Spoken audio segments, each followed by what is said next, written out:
자, 반갑습니다. 새로운 책을 받았죠. 두툼한, 네, 두툼한 책을 받으셨는데, 사실 굉장히 양을 많이 줄여둔 거예요. 양을 많이 줄여뒀고, 그 다음에 여러분들이 꼭 봐야 될 것들은 책을 미리 받으셨나요? 아니면 지금 아침에 받으셨나요? 아침에? 예, 거기에다가 색깔을 다 집어넣어 놨어요. 시험 문제 나올 것들은 색깔을 다 집어 넣어서 여러분들이 꼭 읽어야 될 부분들을 체크를 다 해놨죠. 근데 이제 그러면 왜 그것만 쓰지 다른 건 왜 써놓는 거냐 이렇게 생각할 수 있는데, 책을 읽는 분들은 요게 요 내용을 쭉 읽어보면서 그 말이구나, 그래서 이제 그렇게 연결이 될 수 있도록 그렇게 써놓은 거예요. 그렇게 이해를 해주시면 되겠고, 우리 이제 진도가 여러분들 앞에 다 붙어 있지만 기본서로는 2번을 강의하는 거예요.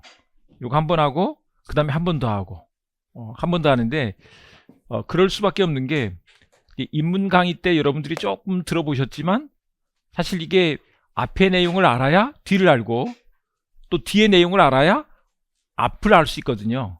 그래서 한 번에 이걸 다 알 수가 없는 거예요. 그냥 한번 쫙 듣고 다 알면 좋겠지만 잘 이해가 안 되시면, 우리 어렸을 때 영어 공부했잖아요. 영어 공부했는데 예를 들면 뭐 명사표를 공부했다고 해서 영어를 다 공부했다 이렇게 할 수가 없잖아요. 뭐 문장 전체를 다 공부를 해야 되는데 그건 전체적으로 돌려봐야지 되는 것이라서 그렇다. 그래서 요거는 강의 진도는 제가 진도표에 써놨습니다만은 책학에서부터 먼저 하고 그 다음에 채권총론, 그리고 물권법, 또 민총 이렇게 나갈 거고, 그렇게 한 뒤에 다음번에는 이제 민법 총칙에서부터 쭉 이렇게 이제 기존의 강의대로 이렇게 나갈 거예요. 기존의 강의 그랬는데 그 기존의 강의가 기존에 이제 이 주택관리사 시험에서 하는 강의들이 민법 총칙부터 열심히 나가요. 민법 총칙부터 열심히 나가는데 대부분 이제 제가 좀 모니터를 좀 해봤더니 진도를 이제 참고로 우리 진도가 3개월 잡혀 있거든요. 이 기본 강의가 3개월 잡혀 있는데 3개월 동안 이 진도를 다 못 나가는 거예요.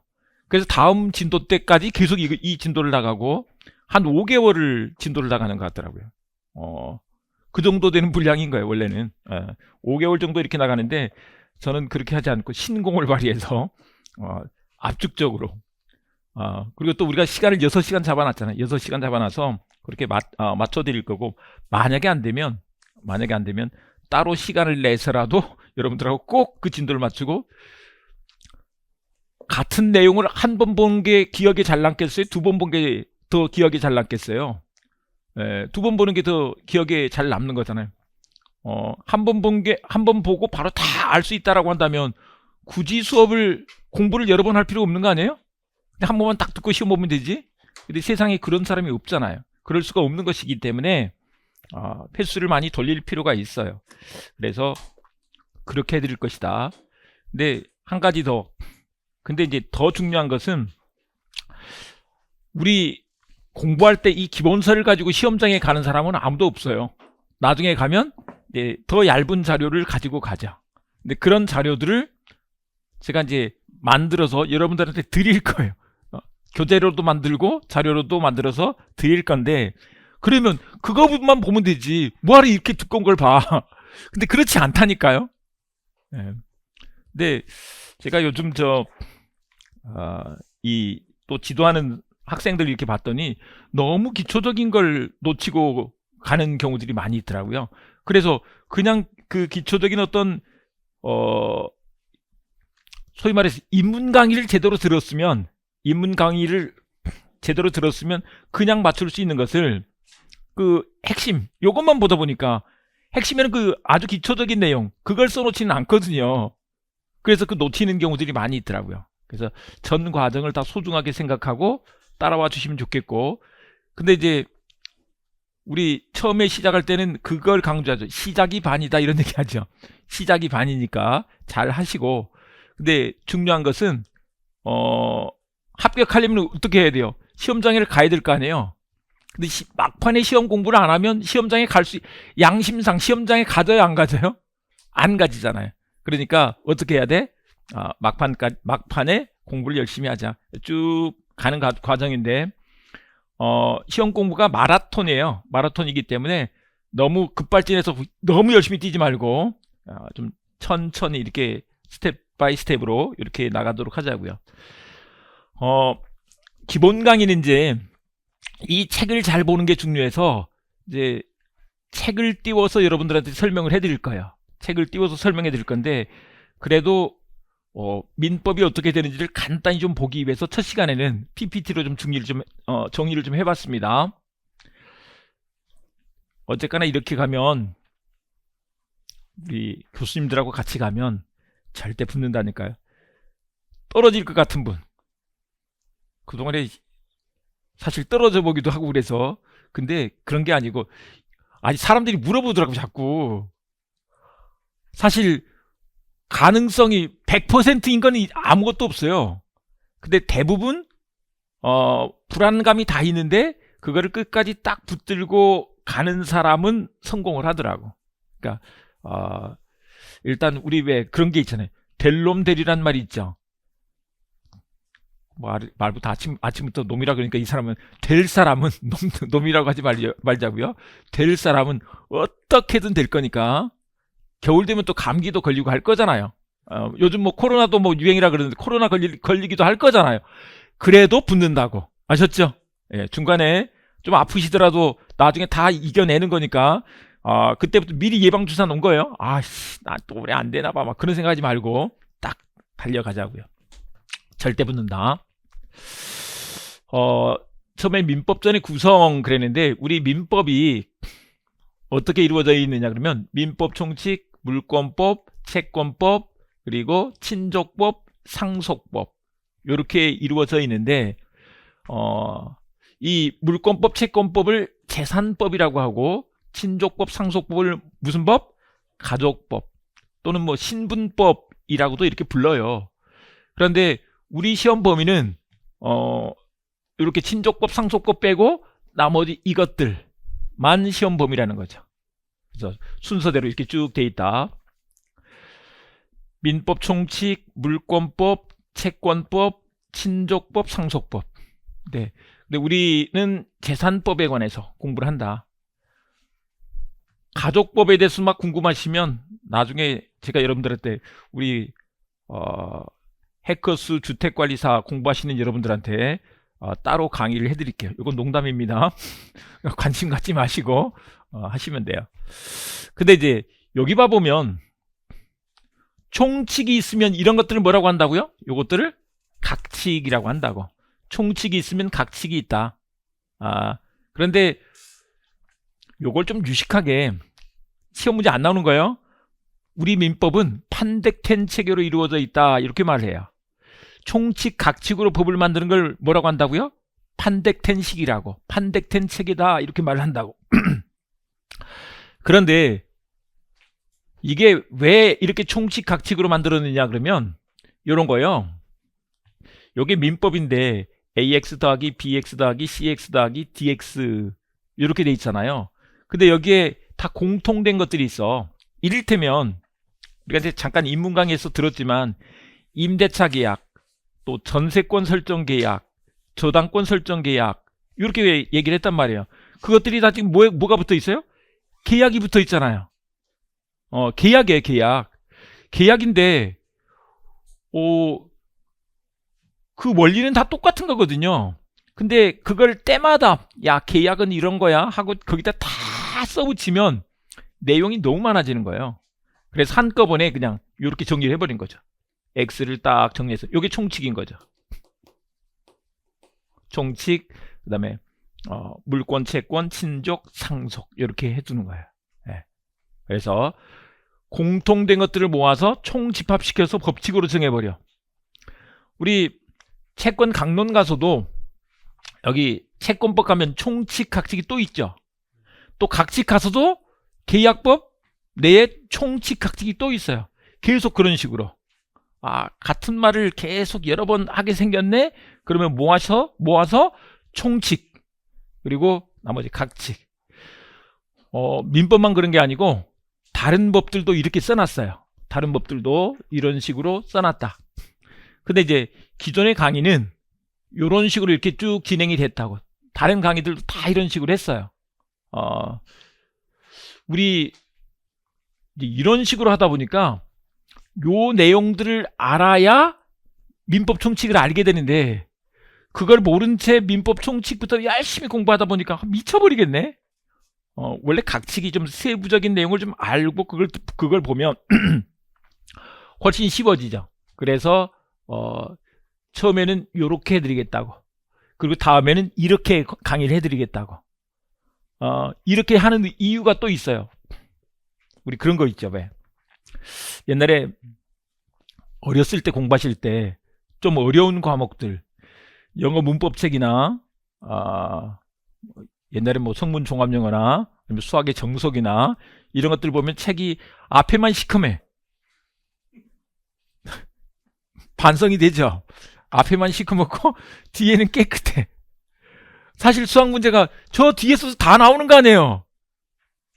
앞에 요즘은 그 집합이라 그러더라고요. 집합이 맨 먼저 나온다 그러더라고요. 집합만 열심히 공부해. 나머지 다른 것들은 몰라. 그러니까 점수가 안 나오는 거잖아요. 그래서 또 다음에 또 공부할 때 집합을 또 공부해. 집합 문제를 맞춥니다. 근데 다른 것들을 모른다니까요. 근데 요거를 요렇게 공부하고 이렇게 공부하면 최소한 여기도 공부하고 여기도 공부할 거 아니에요. 이런 효과가 있을 것이다, 이렇게 기대를 하고. 그렇지만 지금 제가 말씀드리는 것은 쭉 한 번에 하자고 했지 앞에만 열심히 하자고 안 했습니다. 그러니까 이렇게 할 필요가 있다, 이 말씀드리고 요걸 이해하고 난 뒤에는 이제 요렇게 쭉 가면 몇 번 이제 반복하면 다 아실 수 있게 된다. 근데 이제 여기에서 우리 한 가지 좀 아실 게, 물권법, 채권법 그랬는데, 물권법, 채권법에서 이게 간단히 말씀드리면 물권법은 물권에 관한 법, 이렇게 말할 수 있겠죠. 채권법은 채권에 관한 법, 이렇게 될 건데, 이 물권, 채권이 어떤 것인지를 좀 잠깐 보고 갔으면 좋겠어요. 그래서 미리 잠깐 한번 봐볼게요. 요것들 이제 물권, 채권을 일반화시키면 총칙에서는 그걸 뭐라고 부르느냐? 권리라고 이렇게 부른다. 뭐라고요? 권리. 근데 민법은 권리가 있으면 또 그 반대편에 뭐가 있겠어요? 의무가 있겠죠. 권리 의무에 관해서 규정한 법이 민법이라고. 그런 걸 실체법이라고 한다고 했습니다. 실체법. 근데 이 권리가 뭐냐 그러면, 네가 이익이에요. 이익을 권은 뭐라고요? 힘이라고. 이익을 얻을 수 있는 힘. 근데 이제 깡패도 이익을 얻을 수 있는 힘 있지 않아요? 그거 맞잖아요. 그러니까 거기다 한마디 더 붙인 거지. 법적으로 보호받는 이익을 얻을 수 있는 힘, 요게 권리다. 깡패는 법적으로 보호받지를 못하죠.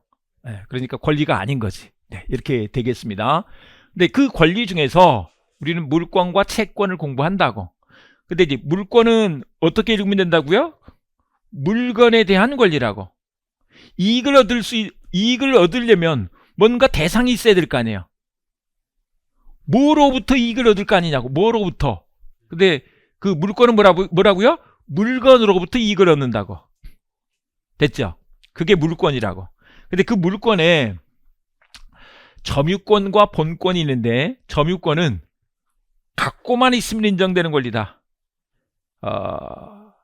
점유는 이제 법에서는 사실상 지배라고 이렇게 표현하고 있는데, 그런 걸 뭐 물어보지는 않으니까 아실 필요 없고, 점유는 뭐라고요? 갖고 있는 거, 이렇게 생각하시면 돼요. 일단 쥐고 있는 거, 그게 점유고, 거기에 대해서 권리로 인정해 주는 게 점유권이다. 근데 이제 본권은 이게 소유권 같은 것들인데, 내가 내 물건을 소유하면서 점유하고 있다고 생각을 해보세요. 소유하면서 점유하고 있으면 내가 내 걸 갖고 있는데 그게 어떻게 된다고요? 정당화되죠. 요걸 정당화라고 쓸 수 있어요. 정당화되는 권리가 있는 거. 요것을 본권이라고 한다. 다시. 지금 여러분들이 책, 볼펜, 노트, 가방, 핸드폰, 책도 오늘 아침에 받으셨으면 그 책이 아까 창고에 있을 때까지는 아니면 서고에 있을 때까지는 해커스 거였는데 이제는 누구 거예요? 내 거가 됐죠. 내 거. 그러니까 내 거이면서 내가 점유를 하는 거예요. 그러니까 내 거인데 여러분들이 돈 내고 샀잖아요. 그러니까 뭐가 있어? 본권이 있는 거지. 갖고 있는 게 정당화가 된다고. 누가 시비를 걸 수가 없는 거지. 됐죠? 네. 그런데 여기 소유권은 뭐 하는 권리냐? 물건을 뭐 하는 권리다? 사용, 수익, 처분, 할 수 있는 이익을 누릴 수 있는 권리인 거지. 사용할 수 있는 이익, 수익할 수 있는 이익.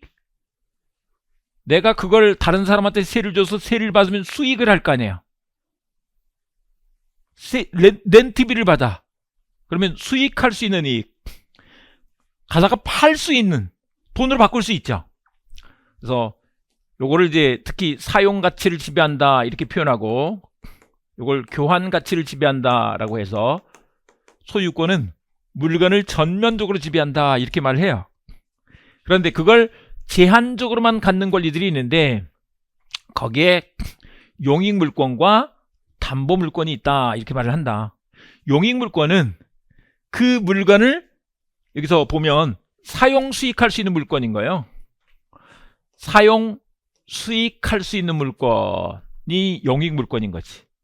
남의 걸 빌려서 쓸 수 있는 권리. 그래서 이 제한물권은 다 타물권이다 이렇게 말하는데, 타물권은 이게 어떻게 읽으면 된다고요? 직독직해. 타인의 물건에 대한 권리가 타물권이라고. 그냥 읽고 그냥 하라고요. 저것도 검색하다 보면 한도 끝도 없어요. 하지 말고 그냥 제가 이런 거 많이 말씀드려요. 애가 처음에 제일 먼저 주입받는 게 뭐라고요? 태어나면 배우는 말이 뭐예요? 엄마부터 배워요? 아빠부터 배워요? 아빠는 간혹 보니까 엄마는 계속 붙어있으니까 계속 주입식으로 공부시키죠. 뭐라고? 내가 네 애미다 하면서 엄마. 그걸 수십 번 수백 번 해가지고 엄마가 된 거잖아요. 그죠? 예. 나중에 이제 조금 더 이제 그걸 배우고 나면 아빠도 배우고 뭐 언니 오빠도 배우고 이렇게 하게 되는 거예요. 그러니까 요것도 그냥 그런 식으로 읽으시라고. 타물권은 타인의 물건. 내 물건을 내가 빌려 쓸 필요는 없잖아요. 내 물건은 그냥 쓰면 되는 거지. 요걸 소유권은 그러니까 자기 물건인 거죠. 여기는 타인의 물건에 대한 권리가 된다. 그 용익물권에 지상권, 지역권, 전세권 이 세 가지가 있다. 지상권은 이제 또 처음 듣는 분들도 계시니까 잠깐 말씀드리면, 말 그대로 지상에 뭐 하는 권리인 거잖아. 지상에. 근데 꼭 지상이 꼭 지상만을 말하는 게 아니고 지하도 다 포함하는 개념인데, 남의 땅을 빌려서 가장 대표적인 게 이 송전탑 같은 걸 생각하시면 돼요. 송전탑 저건 어떻게 세워졌을까? 자기 땅에 한전이 땅을 다 사가지고 그걸 세우지는 않았을 텐데 그냥 내 땅에 만약에 그 송전탑이 그냥 지나가면 되나? 안 되겠지? 예. 그럴 때 지상권. 또 이 지하철이 우리 땅 밑으로 요즘 GTX 지나가면서 뭐 이 보상금 좀 받은 사람들이 있다 그러더라고요. 우리 집 밑에 우리 아파트 밑으로 GTX가 그냥 지나가면 되나? 안 되지? 예. 그 지나가면서 거기 또 구조물들을 만들잖아요. 그걸 공작물이라고 하는데 그걸 갖고 있을 수 있는 권리가 지상권이다. 그 다음에 지역권은 이게 어느 지역에 대한 권리가 아니고 땅이 어떤 역할을 하게 하는 거예요. 땅이 어떤 역할을 해서 예를 들면 우리 집이 여기 있는데 간혹 그 아파트에 보면 그런 문제들이 있는 경우들도 있잖아요. 우리 집이 여기 있는데 이 집이 다른 집이 하나 있고 그 다음에 바로 그 앞에 버스 정류장이 있대. 근데 돌아가는 길도 있어요. 한참 돌아가려면 한 15분 걸려. 근데 이렇게 바로 가로질러 가면 3분이면 갈 수 있어. 옆집하고 말 잘해서 야 너희 땅 맞는데 나도 좀 다니자, 같이 다니자. 니도 쓰는데 나도 같이 다니자. 땅이 뭔 역할을 해? 길 역할을 하죠. 그런 권리도 있다. 그런 걸 이제 통행지역권이라고 하는데, 땅이 길 역할을 해서 우리 땅을 이제 요역지라고 하는데, 요역지의 편익이 증대돼. 그런 것을 지역권이라고 한다. 전세권은 여기서 말하는 전세권은 등기된 전세권을 말하는데, 왜 우리 보통 전세 그러면 채권적 전세, 미등기 전세를 말해요. 일반인들이 아는 것들은 전세에 들어가잖아요. 전세 들어갈 때 등기를 하든가요, 안 하든가요? 안 하죠. 그게 채권적 전세, 미등기 전세라고. 근데 이 전세권은 뭐라고요? 등기한 전세권이라고. 등기한 전세권인데, 부동산을 빌려서 쓰고, 근데 거기 들어갈 때 꼭 전세금을 내고 들어가죠. 그래서 우리가 좀 유식하게 전세금이 요소다 이렇게 공부를 했잖아요. 전세금이 요소인데, 요거는 또 이런 측면으로 볼 수도 있어요. 집주인이 집을 사는데, 요즘 갭 투자 다 알잖아요. 그 전세 든 사람한테 돈을 빌려서 집을 산 거야. 근데 이제 그 전세 들어간 사람은 전세금 떼이면 곤란하잖아요. 그런 걱정이 좀 있죠. 그 전세 사기가 그런 문제 때문에 생긴 거 아니에요. 전세 사기가. 그런 걱정이 있는데 전세권 등기까지 해두면 나중에 그 집에 혹시 뭔가 잘못되거나 그랬어도 내가 어떻게 할 수 있어? 1번으로 돈을 받을 수가 있죠. 그러니까 1번으로 받으려면 뭐 해야 돼? 내가 1번을 확보하고 있어야 되겠죠. 그러니까 등기부를 봐야 돼? 안 봐도 돼? 등기부를 보고 들어가야 되죠. 그러니까 옛날에는 사람이 너무 착하다, 막 사람들 말 다 믿는다, 잘 믿는다. 근데 요즘은 그 말을 바꾸면 뭐라고 할까요? 호구다? 뭐 바보다? 이렇게 되는 거잖아요. 그러니까 알아야 돼. 알아야 된다고. 아셨죠? 잘 알자고요. 그런 게 전세권이다. 그 다음에 이제 담보물권 그랬는데, 담보물권은 이 담보가 뭐예요? 채권 담보죠. 돈 받을 건데, 돈 받을 채권이 있는데 채무자가 돈 안 갚으면 대책이 없네? 곤란하잖아요. 그래서 담보를 잡고 있으면 내가 돈 받을 가능성이 확실히 늘어나겠죠. 그게 담보물권인데, 그건 어떤 식으로 이루어지느냐? 나중에 안 되면 너희 집 내가 경매로 처분해서 내 돈 먼저 받아갈 거야 라고 하는 것인 거죠. 처분권을 갖고 있는 거야. 지금 이런 상태에서 사용수익권은 누가 갖고 있어요? 주인이 갖고 있죠. 주인이 갖고 있는데 처분권을 담보물권자한테 맡기는 거야. 그래서 나중에 혹시 내가 돈 안 갚거나 못 갚으면 너 먼저 받아가 라고 하는 것이 담보물권이다. 거기에 뭐와 뭐가 있다? 유치권, 질권, 저당권 이런 게 있다. 유치권은 유치장 생각하시라고요. 유치장에 가둬두는 것처럼 요게 뭐 문제 해결될 때까지 그냥 딱 붙들고 있는 거야. 얘는 붙들고 있을 수 있는 권리인 거야. 붙들고 있을 수 있는 권리. 생각해보세요. 일반인이 뭔가 돈 받을 일이 있는데 돈을 안 준다고 사람을 확 붙들고 있으면 되겠어요, 안 되겠어요? 그건 민법적으로는 불법행위, 형법적으로는 감금죄가 되겠죠. 큰일 나요. 채무자 내가 멱살 잡고 가면 안 돼요. 아무리 급해도 그렇게 하면 안 된다고. 근데 이제 걔가 정말로 범죄를 저질렀어. 그럼 경찰은 그 사람 어떻게 해요? 수갑 채워서 데리고 가서 어떻게 해요? 유치장에 감금해버리잖아요. 그 권리가 있으니까 그게 가능한 거잖아요. 남의 물건을 그냥 내가 확 뺏어가지고 붙들고 있으면 될까요, 안 될까요? 안 되지. 근데 일정한 채권과 관련해서 어떤 물건을 갖고 있을 때는 붙들고 있을 수 있는 권리가 있다고. 일정한 경우에. 그러면 이제 적법한 거잖아요.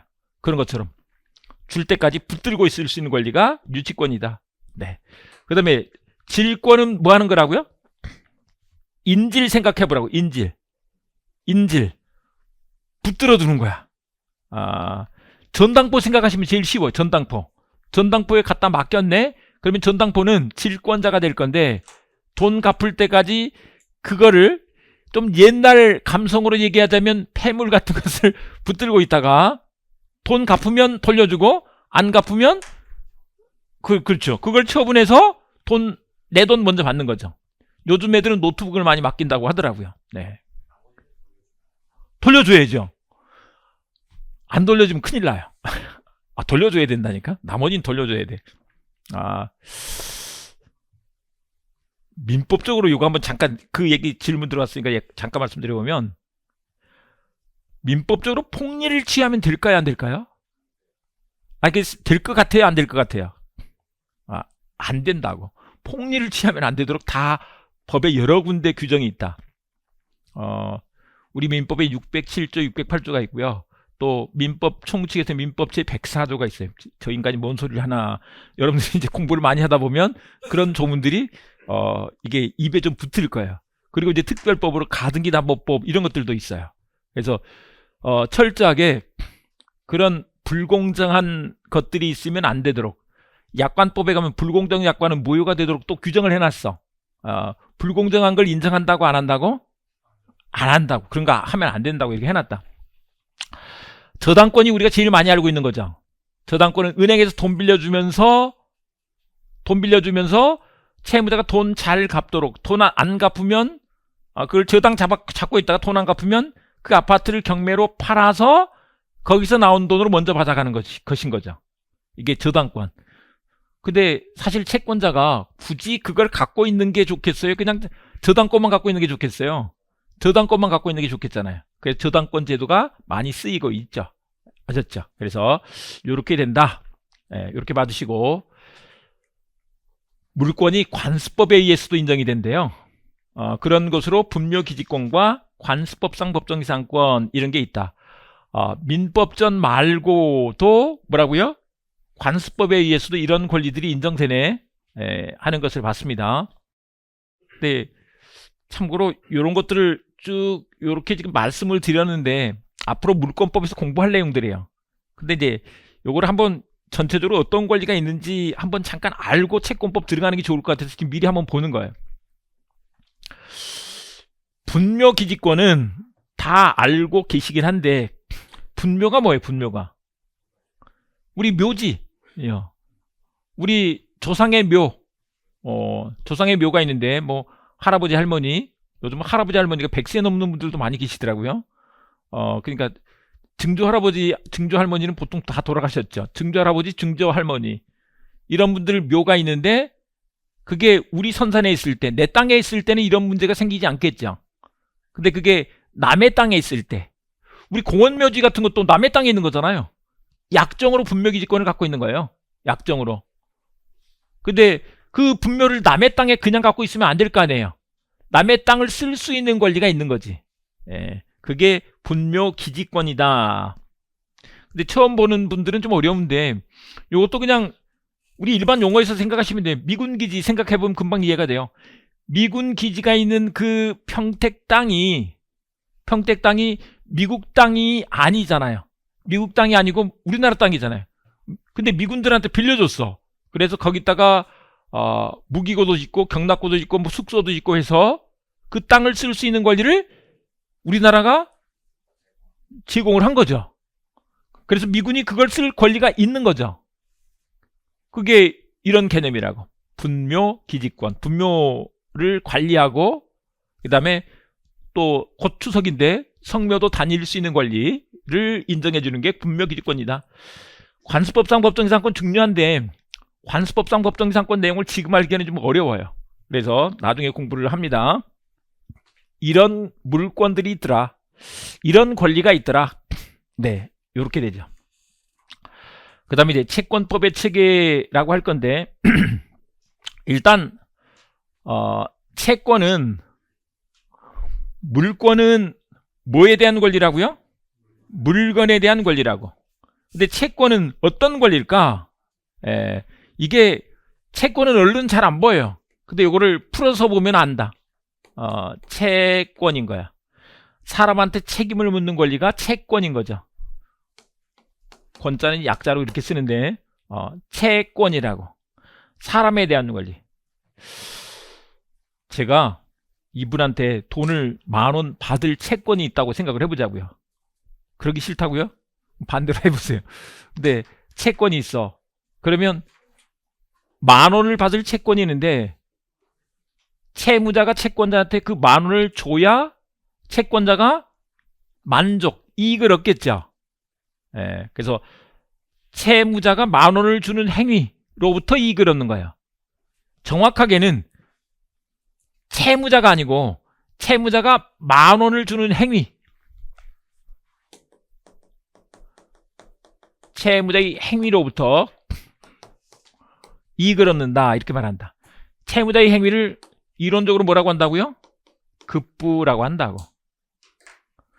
급부하는 것을 이행한다, 이렇게 표현해요. 근데 10,000원을 주면 채무가 소멸하겠죠. 그러면 그 채무가 소멸해버려. 그런 것을 변제했다, 이렇게 표현한다. 변제는 소멸의 측면에서 말한 것이고, 이행은 이게 뭐요? 행위 측면에서. 근데 이제 채권의 목적 측면에서는 급부라고 이렇게 표현을 한다. 근데 이제 나중에는 막 섞어서 써요. 변제, 이행 그런 거 구별하지 않고, 급부 이런 거 구별하지 않고, 뭐 주는 거 이게 급부인 거죠. 네, 이렇게 설명을 한다. 근데 이 채권법도 우리 총칙과 각칙으로 이렇게 이루어진다는 거죠. 채권 총칙, 채권 각칙 이렇게 이루어진다. 근데 채권의 발생 원인에 관해서 채권 각칙이 규정을 하고 있는데, 그게 계약에도 총칙 각칙이 있다고 했습니다. 그 다음에 사무관리, 부당이득, 불법행위 이렇게 이루어지는데, 이 계약으로부터 채권이 생기죠. 그걸 뭐라고 하고? 약정채권이라고 하고, 그 다음에 사무관리, 부당이득, 불법행위로부터 법률 규정으로 채권이 생긴다는 거예요. 법정채권이라고 이렇게 부른다. 사람을 때리면 돼야 안 돼요? 교통사고를 내면 돼야 안 돼요? 안 되죠. 교통사고를 내면 안 돼. 근데 교통사고를 냈어. 하면 안 되는데 했네. 그런 걸 뭐라고 한다고요? 불법행위라고 한다고. 불법행위가 되는데, 이 불법행위가 됐을 때 교통사고 나면 우리는 일단 느끼는 게, 와, 미치겠네, 막 열받네, 아프죠. 아니, 지금 폭행을 당하거나 교통사고 내가 당했다고 생각해보세요. 그렇지만 법적으로 뭐가 생긴다고요?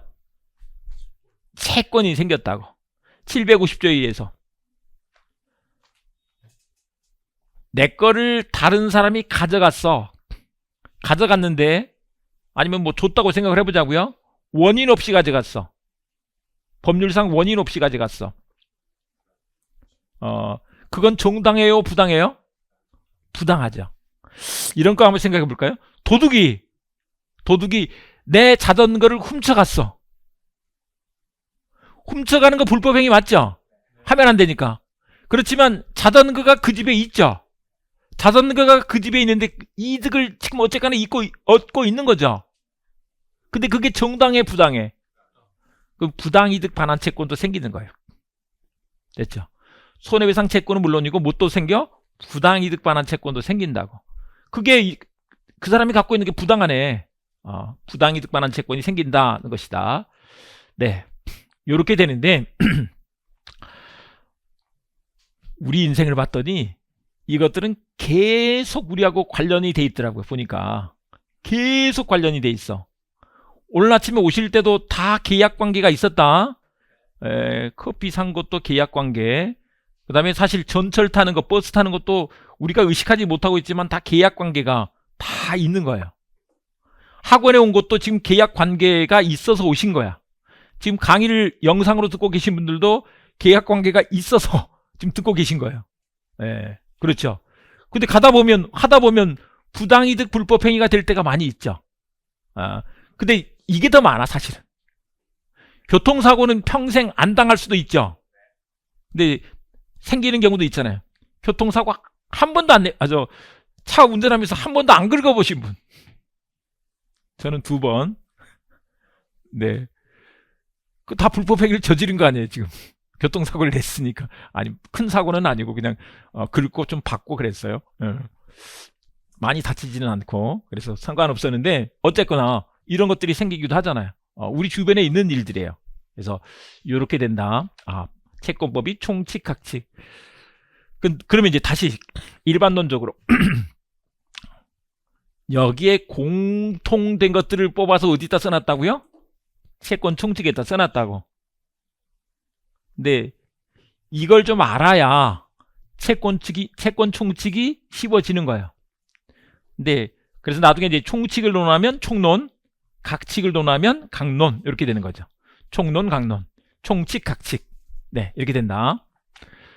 그다음에 계약의 일생 그랬는데 여기는 간단히 좀 설명을 좀 드려보면 계약이 성립하고 그다음에 효력이 생겨. 그다음에 나중에 계약 관계가 종료하게 돼요.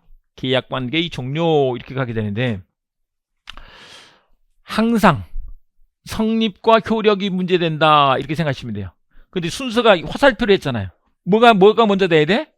성립이 있고 그 다음에 효력을 따진다. 성립이 있고 효력을 따진다. 계약이 성립해야 효력 문제가 생기지. 요거예요. 만약에 성립이 안 됐어. 그럼 효력을 따진다 안 따진다? 안 따진다. 요런 얘기예요. 효력을 안 따져. 효력 그랬는데 성립은 좀 알겠는데 효력은 어떤 얘기냐 그러면 이게 력이 힘이잖아요. 힘이 미치는 거야. 힘이 미치니까 구속력이 생기죠. 우리가 약속을 했어요. 약속을 하면 구속력이 생겨.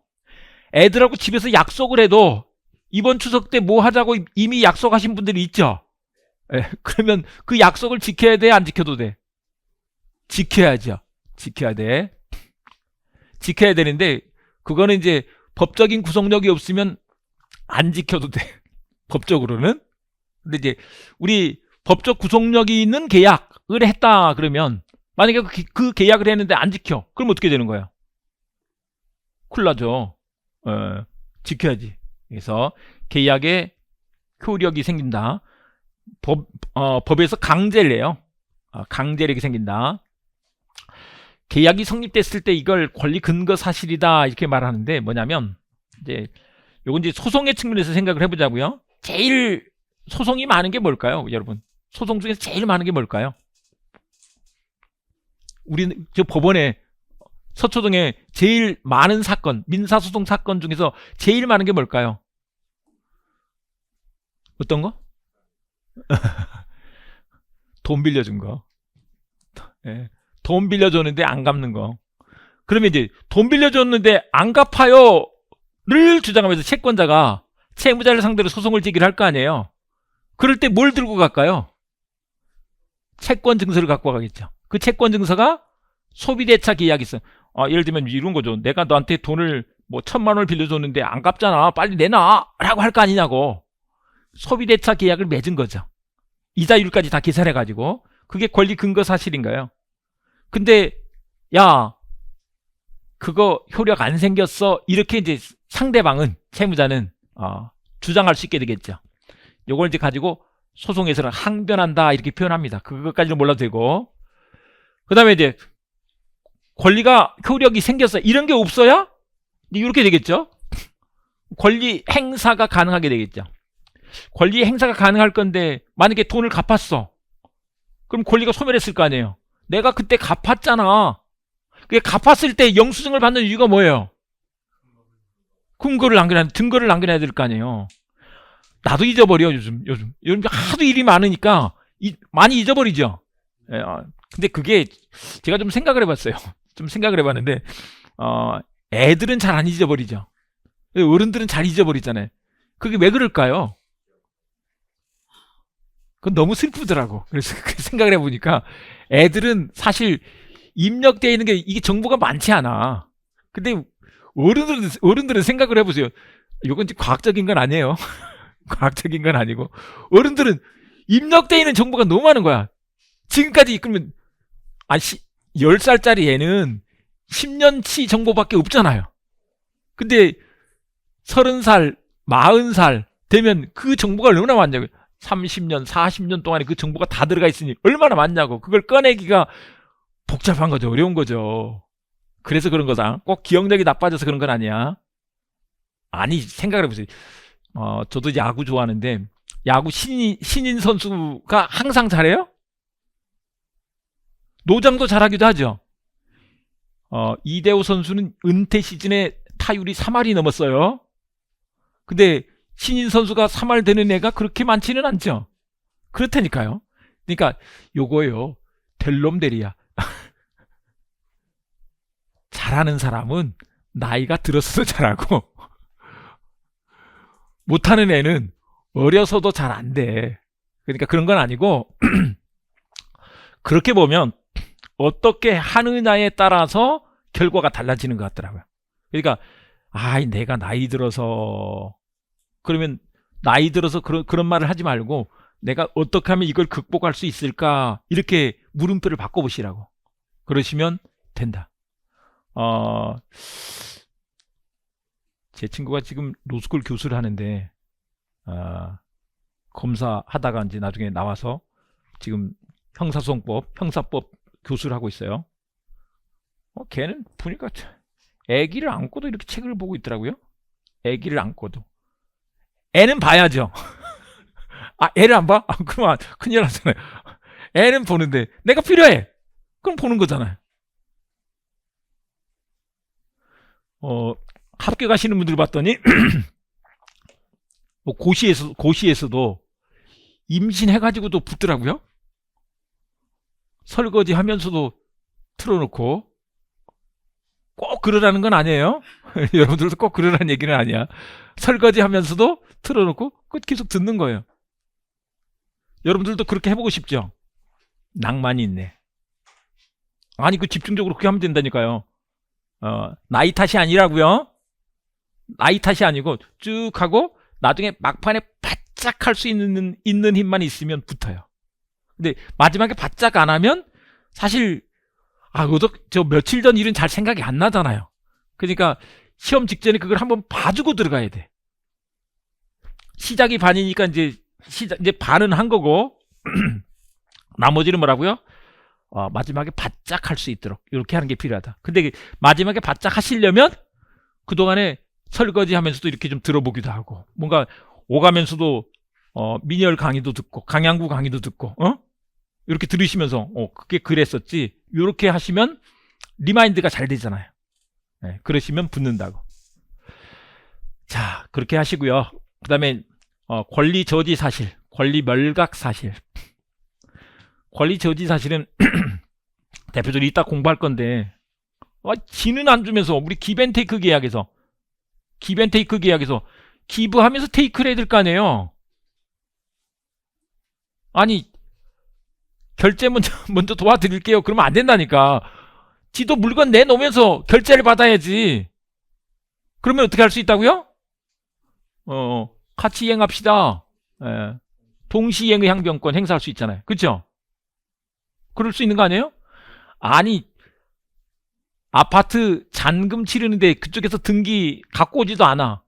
그럴 때 등기도 안 갖고 와놓고 잔금 달라고 하면 그때 그것도 뭐랑 똑같은 거예요? 결제 먼저 도와드릴게요 랑 똑같은 거 아니에요? 그렇게 할 거예요? 근데 왜 여기 테이크아웃에서는 그냥 하시는 거예요? 결제를 먼저 하시는 거야. 이래도 상관없으니까. 그런 게 있다. 내가 변제했어. 또 우리 공부한 것 중에 소멸시가 완성돼서 소멸했어. 그럼 멸각됐네요. 요거는 소송법에서 이렇게 쓰는데 저는 이제 옛날에 장멸저 이렇게 외웠었는데 뭐 이런 것들은 우리 용어에서는 안 나오니까 신경 쓸 필요 없어요. 네, 이렇게 되면 절대 붙는다 이렇게 될 것이고, 첫 시간은 여기까지만 하고 가이드 차원에서 이렇게 했고, 다음 시간부터 우리 채권 강론 진도 나가도록 하겠습니다.